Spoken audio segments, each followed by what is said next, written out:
Today we're showing you a 2022 Kubota L4701 four-wheel drive tractor. Comes with a Kubota LA765 quick attach front loader. Tractor has just over 200 hours on it. It's a very sharp tractor. It's practically a new machine. It does come with the balance of the factory Kubota warranty as well. The loader is plumbed for Grapple, so it does have the third function plumbing right here on the loader. Also has a skid steer style quick attach here for your bucket connection. Tires are in great shape, as you can see. Paint is excellent. You have a little bit of a scuff here, top of the loader on both sides. Overall, very nice tractor, but a couple small blemishes like that.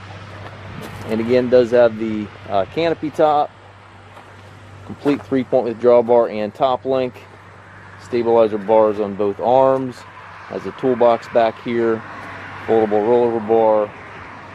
Still has the ridges on the tires here. This is a gear transmission. Has the forward reverse lever right here to the left of the seat. Have your high-low range lever behind you here, and then 1, 2, 3, 4 up in the center. So total of 8 speeds with the forward reverse shuttle, which is shifted again right here on this lever. Looks like that Kubota warranty runs into 2028. We do take trades. We also offer financing for qualified customers. We also can arrange delivery here within the U.S. If you have any questions regarding this tractor or any of our other used tractors, please contact us at maskedtractor.com.